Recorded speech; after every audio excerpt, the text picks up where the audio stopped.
Boa noite. Bom, pessoal, vocês estão acompanhando, né? Estamos vivendo aí a primeira ação militar do governo Trump, né? Tá todo mundo tem uma guerra de narrativas acontecendo muito grande.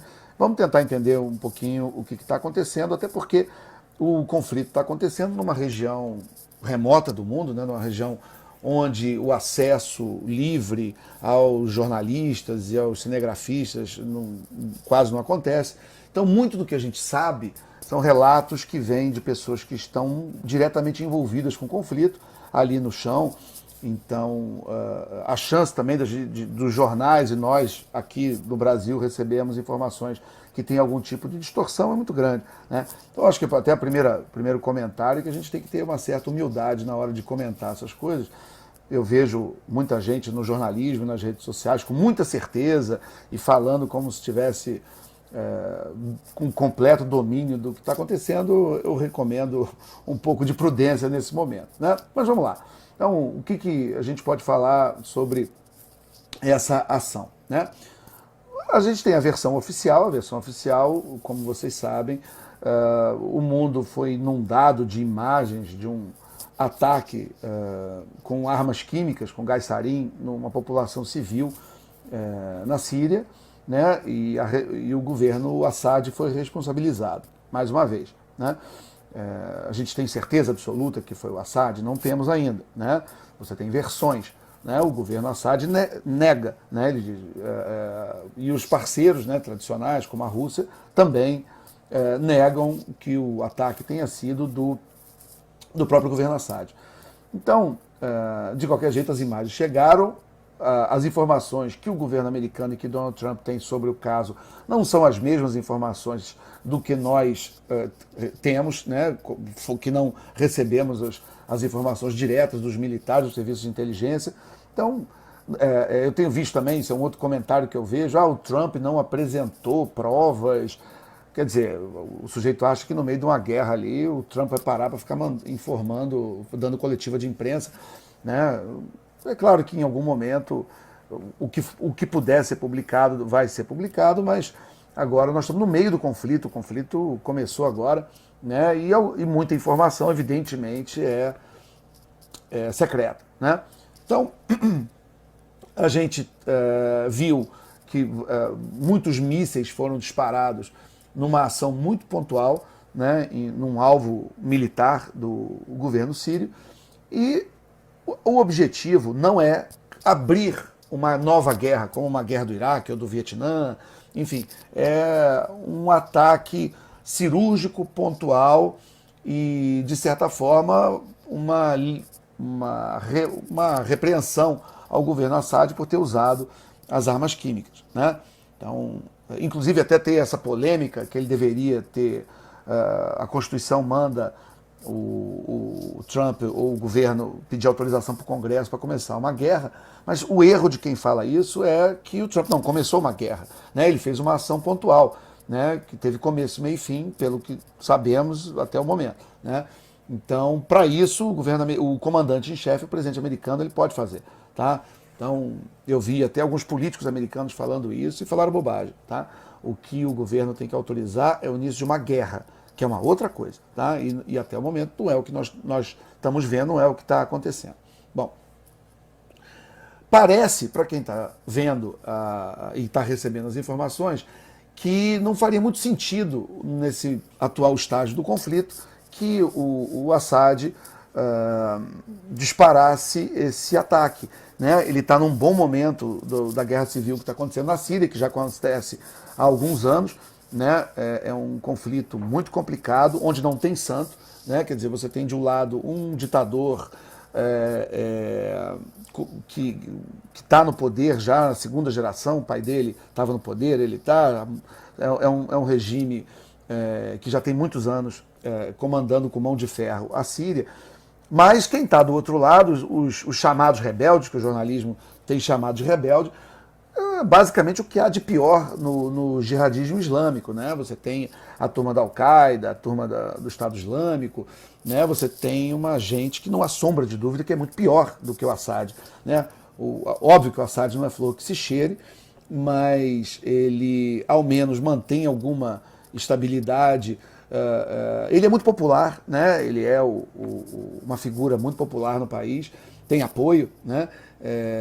E ele tem, apesar do governo dele não ser um governo identificado com uma religião, ele se apresenta e se coloca como um governo laico, mas é um governo que tem protegido os cristãos, principalmente os ortodoxos, né? A Síria tem ligações não apenas militares, né? Mas tem dos governos, mas tem ligações culturais e muita proximidade com a Rússia, né? Então, a gente vê que, nesse sentido, o Assad ele representa para o país, que se não é o ideal, principalmente quando a gente olha com olhos ocidentais, com o que a gente está acostumado de regimes democráticos, eleitos, claro que a natureza ali do regime é totalmente diferente, mas comparado com os inimigos, comparado com essa turma aí de Al-Qaeda, de Estado Islâmico, né,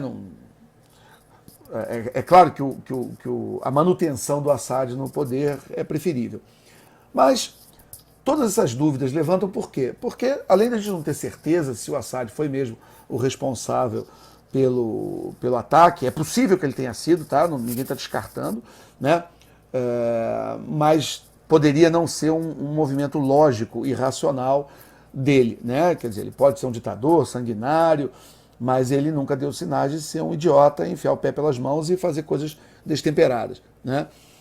E, além disso, é uma ação que cai como uma luva para o Trump nesse momento, né? O Trump ele nem completou 100 dias ainda como presidente, né? Hoje sexta-feira, 7 de abril, é o dia de número 78 do governo Trump, né? Então é um governo muito recente, mas é um governo que tem enfrentado problemas internos e externos, né? com uma oposição, com uma ferocidade talvez inédita, né? na história americana, uma coisa realmente impressionante, né? O corredor polonês que ele enfrenta diariamente na imprensa, a oposição, enfim. Então, quando o Trump faz esse movimento, o primeiro ponto importante é que ele acaba com essa teoria conspiratória, ridícula, besta, e que é talvez uma das coisas mais incômodas, que é essa coisa que fica repetindo que o governo dele é um governo ligado à Rússia, ou ele seria uma marionete da Rússia, ou ele teria, enfim, a Rússia teria participado das eleições americanas, ou teria participado de uma maneira diferente que ela costuma participar, né? Enfim, porque hackers, eles estão aí, não foram inventados anteontem, né? Mas, então, hoje, depois do que aconteceu, está meio ridículo, por exemplo, qualquer pessoa falar que o Trump é um serviçal do Vladimir Putin. Só para isso, e que não é pouca coisa, essa ação militar já serviu, né? Não é só isso. Ele também está querendo fazer mudanças internas. Isso ajuda a unir as pessoas, né? O que a gente tem ouvido é que os principais assessores dele estão em conflito, né? Ele há pouco tempo afastou o Steve Bannon, ele continua lá, mas foi tirado do cargo. E o que a gente ouve é que o Steve Bannon bateu de frente com o genro do Trump, né? Que é o Jared Kushner.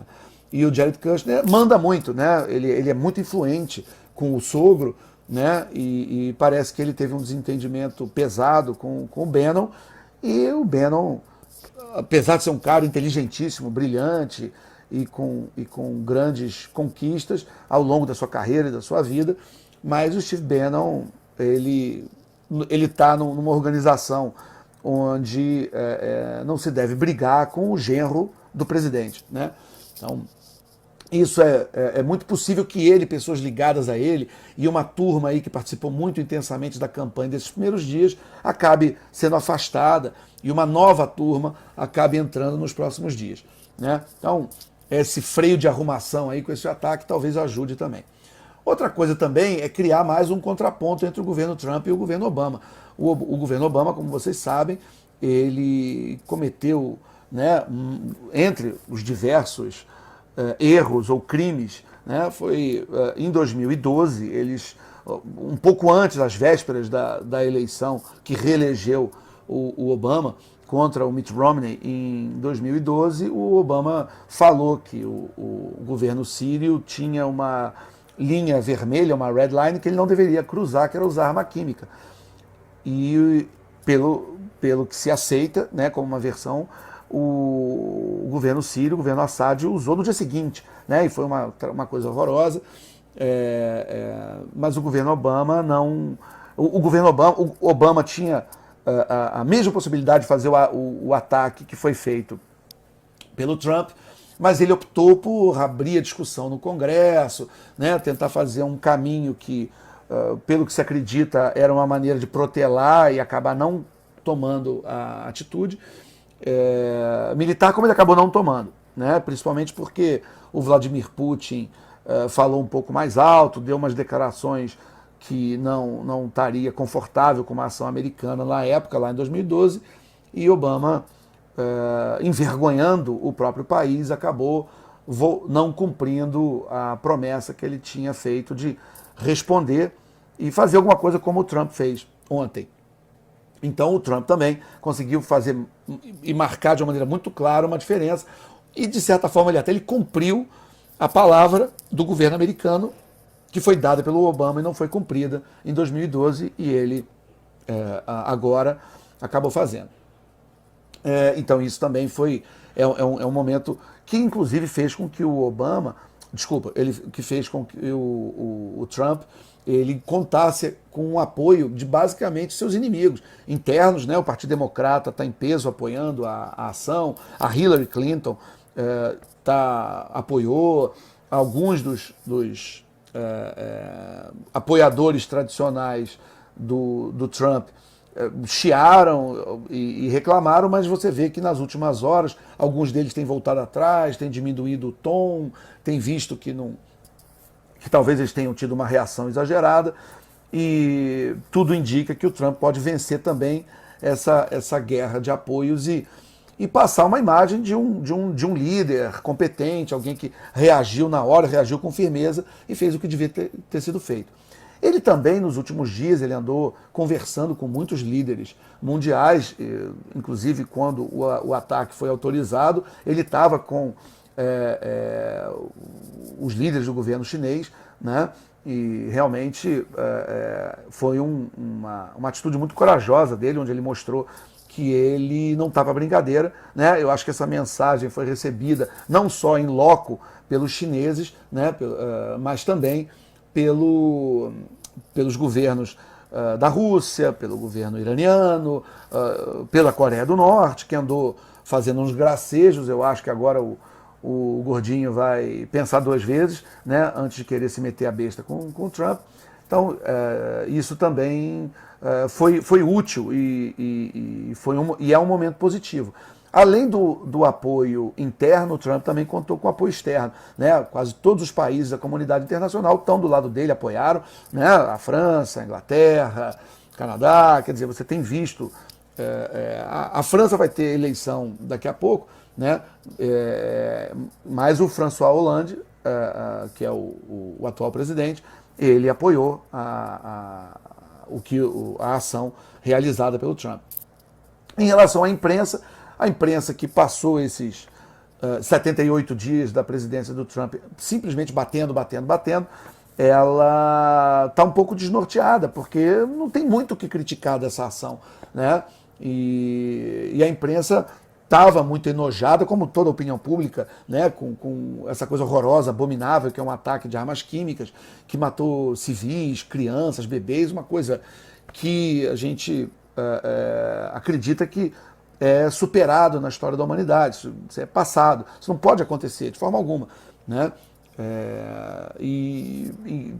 A opinião pública mundial estava aguardando qual seria o posicionamento do Trump, e quando ele toma um posicionamento muito firme de fazer uma ação nuclear muito pontual, num alvo militar, inclusive avisando a Rússia, tira teu pessoal daí que a gente está chegando, né? Para obviamente não matar russo, que aí criaria um problema ainda maior, né? Mas foi uma ação muito, muito pontual e uma mensagem que está muito clara, que está dada para o governo Assad, mas também para os rebeldes, para todo mundo ali, né? Quer dizer, de certa forma, o governo americano ele volta a ser um ator importante no conflito da região, né?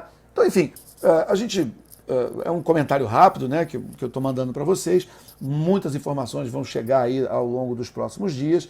Vamos acompanhar, mas talvez tenha sido um maior acerto até agora do governo Trump e talvez marque o fim dessa primeira etapa do governo dele, onde muita gente bateu cabeça, coisa que estava meio... ele está aprendendo a política, aprendendo a ser presidente no cargo, né? Então é natural que ele apanhe um pouco, dê algumas cabeçadas aqui e ali, mas eu acho que esse foi um momento onde ele marcou. Isso talvez leve, como foi dito anteriormente, a algumas mudanças, inclusive, nesse círculo mais próximo dele, e ele começa uma fase onde ele conte com mais apoio interno, menos oposição talibã, que o Partido Democrata tem feito desde que o governo dele começou. É uma loucura, um absurdo, né? Existe uma tradição democrática nos Estados Unidos e que quando um presidente entra, de certa forma a opinião pública e a oposição e a imprensa entram num namoro de pelo menos 6 meses, 1 ano, onde o presidente está chegando, está começando a sua gestão e fazendo seus primeiros movimentos, né? Mas o Trump não teve nenhuma condescendência, nenhuma boa vontade, que é uma tradição, né, da democracia do país, e ele foi atacado desde o primeiro minuto que ele entrou no cargo. Mas eu acho que agora, a partir de hoje, de ontem, né, e do desdobramento que está acontecendo, pode ser que ele, então, inaugure essa fase 2 do governo dele, com muito mais respeito interno e externo, com muito mais firmeza, com muito mais admiração da comunidade internacional e talvez dando um passo muito importante para estabilizar, na medida do possível, claro, aquela região que é uma região conflagrada e que, ao longo de 8 anos de governo Obama, realmente a situação piorou muito, né? Para quem acha que o Obama só destruiu as finanças dos Estados Unidos, pegando um déficit público de 8, 9 trilhões, entregando com 20, né? E entre outras loucuras que ele fez, mas ele, em política externa, o mundo ficou um mundo muito mais perigoso e instável depois de 8 anos de Barack Obama, né? A despeito daquela antiga ação que durou muitos anos, que começou muito antes do governo dele para pegar o Bin Laden e que, por uma sorte dele, acabou pegando o Bin Laden durante a sua gestão, mas é preciso ser muito desonesto para simplesmente colocar na conta dele a identificação, a localização e a morte do Osama Bin Laden, né? Então, vamos acompanhar, vamos torcer, as informações ainda são muito desencontradas, a gente tem que ter muito pé atrás, está todo mundo aí batendo cabeça, mas do jeito que a coisa está se desenhando, o Trump pode ter feito um golaço, né, para a própria administração, para o país e para o mundo, né? Uma coisa muito marcante que aconteceu hoje também foi a aprovação do novo ministro da Suprema Corte, uma indicação do Trump, um juiz que volta então a colocar 5 conservadores para 4 esquerdistas na Suprema Corte americana, e isso também é uma notícia muito importante para os Estados Unidos e para o mundo, e que também renova nossas esperanças no futuro. Tá bom? É isso aí, pessoal. Falamos. Obrigado, um grande abraço.